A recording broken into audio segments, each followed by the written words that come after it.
La volta al món a peu, dia 95.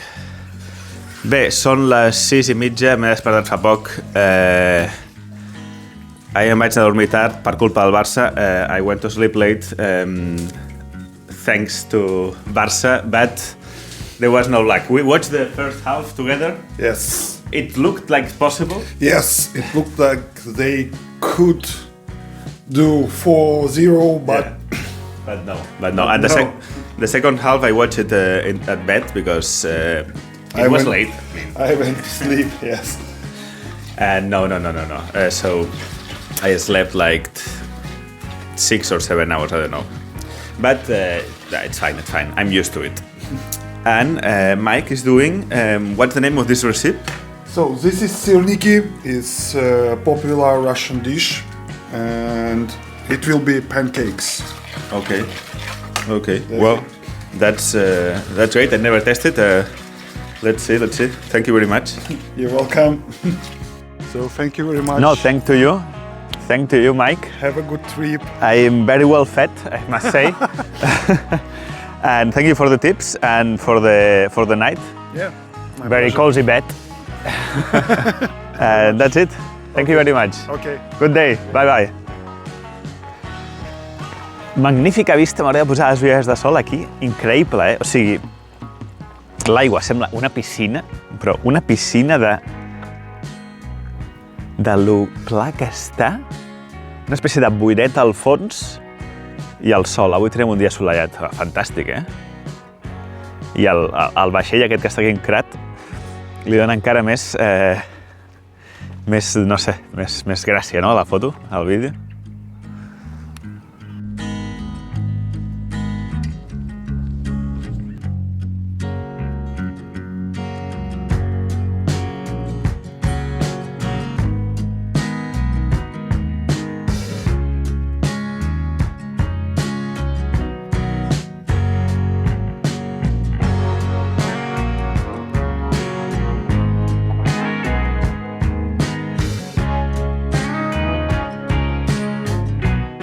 Bé, bon dia des de la badia de Kotor. Són les 9 del matí i estem a un lloc molt particular geogràficament i també culturalment, turísticament. Aquest és el lloc més popular, més turístic, més visitat de Montenegro i, segons m'han dit, el més bonic, ja ho veurem.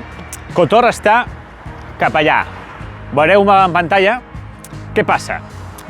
Aquesta part d'allà, que és més o menys la direcció on hem d'anar, com veieu, està a poc, no ho sé, 500 metres, menys, però hi ha un ferri que uneix. No està dintre de les regles agafar vaixells, ho hem de fer a peu, evidentment, però la volta que hem de fer per travessar aquests 500 metres és descomunal. És un dia sencer de caminata. Però valdrà la pena. Per què? Perquè per tota aquesta badia hi ha pobles molt interessants i molt bonics, a part de Kotor, que és el poble més guapo de la zona, n'hi ha diversos, que veurem avui. I, a més, el paisatge és bastant espectacular. Les muntanyes d'aquí al costat són bastant altes i té una prominència realment que cau directament al mar. Problema, és tot per carretera. Ara hi ha una mica de cera, però després serà tot carretera. Per sort veig que no hi ha tants cotxes, suposo que per la temporada que és, llavors podrem estar tranquils.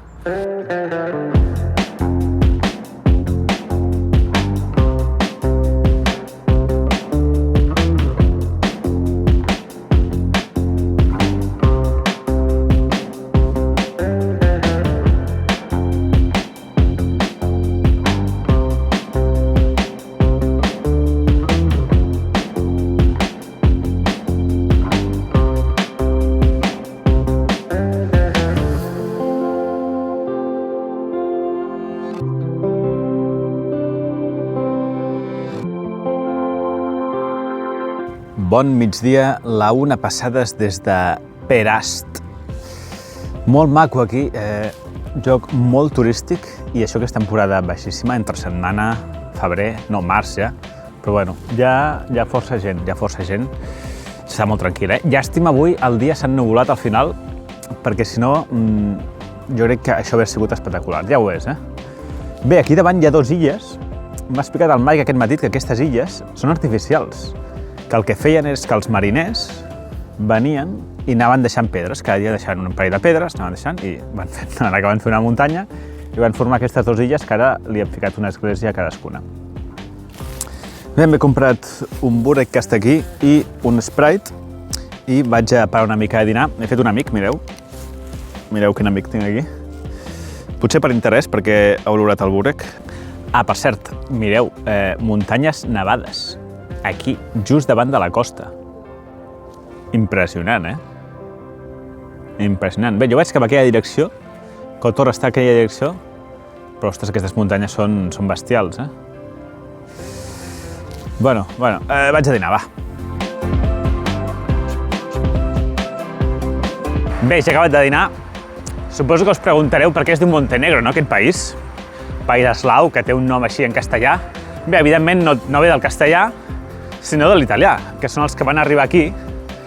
I suposo que van veure, en contrast amb la zona de Croàcia, que les muntanyes són més pedregoses, aquí les muntanyes tenen molt de bosc, tenen molts arbres, i clar, això li dona un color més fosc. Fosc, negre, Montenegro. Així és, no té més. Són les 14:07. Normalment, quan jo paro a dinar, normalment paro el track, li dono la pausa i després torno a reprendre. A vegades me n'oblido i llavors doncs surt que porto caminant més temps del que porto, no? Aquí veieu a la pantalla del rellotge que a dalt fica tiempo, això és el temps que porto de ruta, però clar, sense comptar en parades, si no paro el rellotge. Si paro el track, el rellotge aquest para. Si no el paro, doncs segueix. Llavors, bueno, tampoc us en fieu gaire. A l'esquerra, distància, doncs la distància que porto recorreguda. Ascens total seria el desnivell positiu. Només el positiu és l'únic que m'interessa. I a sota l'hora, que m'interessa bastant doncs, per saber quantes hores d'aquí dia em queden, si els comerços estan oberts, tancats, etc.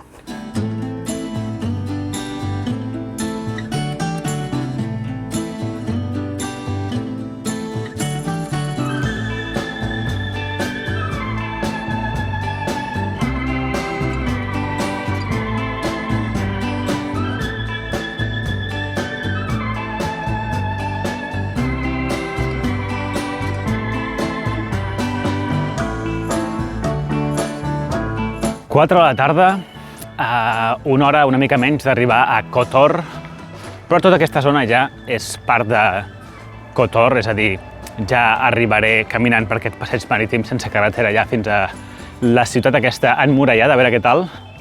Bueno, molt maco, no?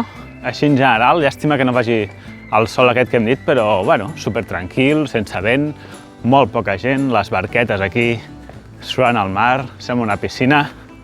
Dia bastant agradable, noto la falta de son, he de dir. Porto un parell de dies dormint poc, dormint bé però dormint poc. I m'agradaria, a veure, avui torno a dormir en tenda i a veure si avui doncs, puc dormir una mica del tirón i 8 hores. Kotor. Les comparacions són odioses, però no puc evitar que em recordi a Dubrovnik, especialment per les muralles. Les veieu no només envolten la ciutat, sinó també pugen fins a la muntanya. Fixeu-vos en aquesta església de dalt. En parlarem més endavant. Sempre ens encanta aquesta espècie de fossar amb aigua de mar davant de les muralles i entrem a la ciutat.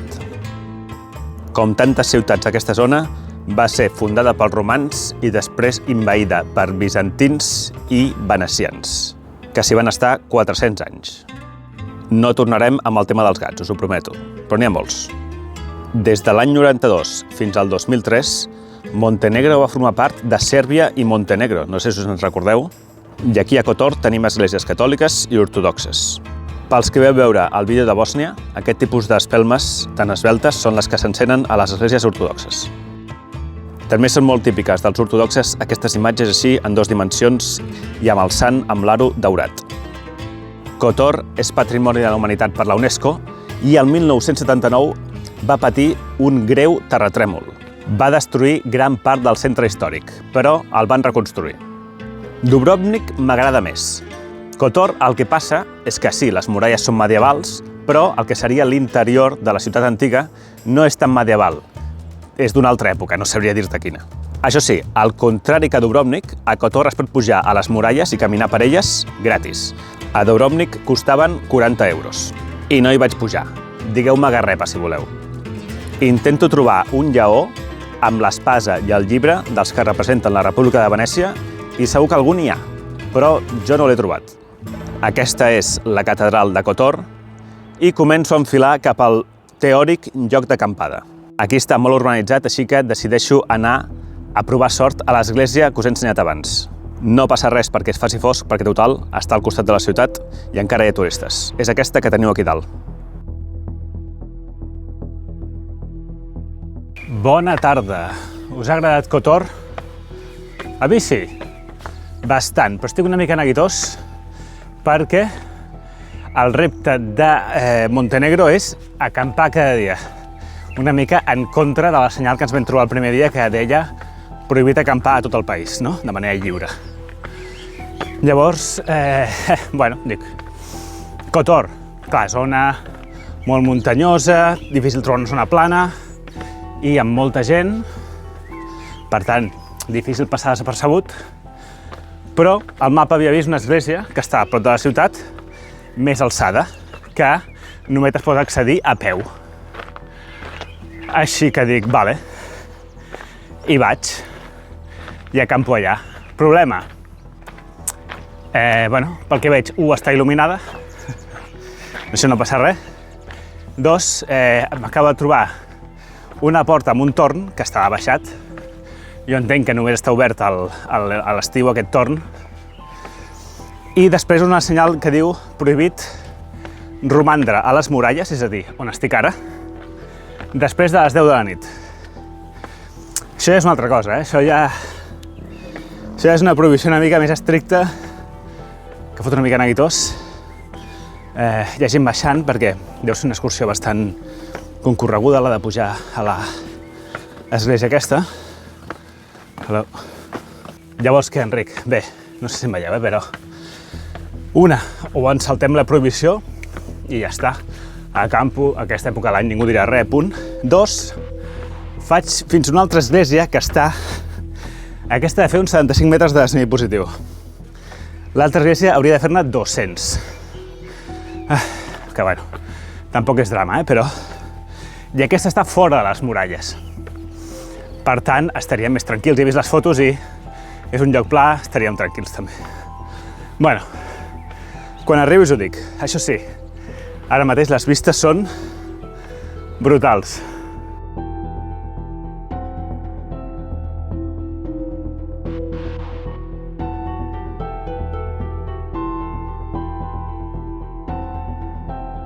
Bé, primera església, el seu seria plantar al porxo, perquè al costat no hi ha massa lloc pla.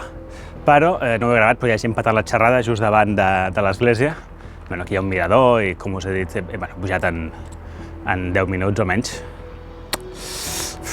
Aquesta gent marxarà tard o d'hora, però igualment és un lloc molt de pas.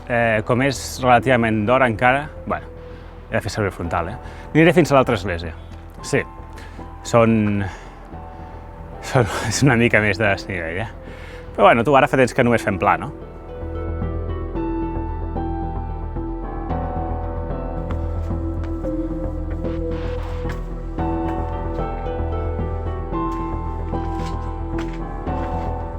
Estic a dalt del fort, qui em mana a mi fotre'm amb aquests marrons, amb lo fàcil que era avui agafar una habitació. Bé, us he dit que hi havia una església fora de les muralles, no? Per sortir de les muralles és aquesta porta, bueno, no es veu massa, i la porta té una escala metàl·lica, però metàl·lica movible, no una escala fixa. Una escala com d'obra, que s'ha de baixar i són uns 3, 4, 5 metres d'escala metàl·lica. No us ho podré ensenyar gaire perquè està fosc. Bueno, a veure si ho intento. I a més, per acabar-ho d'adobar, és com una finestra això, i enfoco a fora de la finestra i veig una llum, algun frontal. A més, va canviant de llum. Veig que està tornant aquí, en aquesta direcció, molt a poc, suposo que és un turista que ha tornat tard, no ho sé. Però clar, fa una mica de llullo. Bueno, tu, surto i, no sé, ho intento, jo què sé, a veure, no sé. Vale, he aconseguit. Sembla poca cosa, però he hagut de trobar la motxilla, baixar fins aquí, i després agafar la motxilla i baixar-la. I aquí hi ha una caiguda bastant bèstia, En fi, segueixo. Val, 100 metres més enllà hi havia l'església, és aquesta. Està envoltada de muntanyes, no sé si es veurà. No es veu res, demà us ho ensenyo. Un xiprer gegant tampoc es veu. Bé, demà us l'ensenyo. La llum aquesta inquietant que us he dit abans, he vist que s'anava cap a un altre camí i he mirat el mapi i... Ui, quanta llum. I sí, hi havia un altre camí, per tant, s'ha anat cap allà. Cap problema. I aquí, sí, és pla per acampar. Home, també és bastant descarat. El que passa és que, bueno, sí, més lluny de qualsevol mirada està perquè està fora les muralles, però sembla un lloc on deu venir gent pel matí. I d'això jo crec que fins les 6, molt difícil que ens vegi ningú. Aquí tampoc es pot venir per carreteres únicament caminant. L'entorn és... Com ho definiria? Guapíssim no seria la paraula perquè està fosc, no? Però... ho definiria com... No sé, una sensació molt estranya estar aquí ara mateix. Bona, Bueno, bona i inquietant. Va, que s'està allargant molt això. Vaig a plantar la tenda. Espera, que he gravat abans des d'allà, que hi ha un lloc pla on acampar bastant bé, però és que hi ha l'església aquí, val? I dintre l'església podria ficar la tenda tranquil·lament. Em faria una mica de llullo. A veure, està... No s'ha de caure res, jo crec que això està així des de fa molts anys. M'estalviaria la condensació del matí i haver de carregar la tenda mullada en cas que hi hagués condensació. Però clar, ficar la tenda dintre una ermita és com, no sé. No sé si està bé o malament, ara no sé definir-ho, però fa una mica de llullo.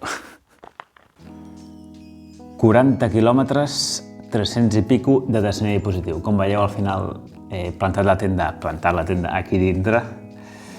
Hi ha un vídeo, abans de sortir de la volta al món a peu, que vaig a visitar Montserrat i em rep el monjo Xavier Cavaller, l'encarregat del Museu de Montserrat. Una de les coses de les que vam parlar és que a Montserrat són benedictins, crec. Ara em perdonareu si ho dic malament. I aquesta ordre religiosa doncs, són d'acollir els peregrins a la seva església. Llavors jo em quedo amb això. Jo, des de que em va beneir la Moreneta, doncs, o que vaig anar a buscar la benedicció de la Moreneta, doncs soc benedictí, per tant espero que em sento moralment autoritzat a dormir i buscar xupluc en aquesta església. 2 cafès, 2 refrescos i de diners 8. Avui m'he gastat... No, 8 no, perdó, 10. M'he gastat 3 euros a unes tisores. M'he comprat unes tisores, us havia dit que les havia perdut, doncs m'he comprat aquestes, que són de nadó, per tallar les ungles del nadó. Per què aquestes i no qualsevol altres? Perquè eren les més barates? Sí, però no només per això, sinó perquè jo buscava unes que tinguessin la punta rodona. Les de la punta que acaben en punxa doncs s'acaben clavant a tot arreu al dintre del necessaire, inclús et podrien punxar alguna bossa estanca o alguna cosa així, no interessa. Llavors aquestes. Persones amb les que he parlat, 0. Bueno, no, al matí amb el Mike he parlat. I dia força estrany, Maco, molt maco les vistes, molt tranquil la majoria de dia i aquesta part final s'ha complicat una mica. Demà més Montenegro, de moment, un país que no em deixa indiferent, no m'avorriré, crec. Bona nit.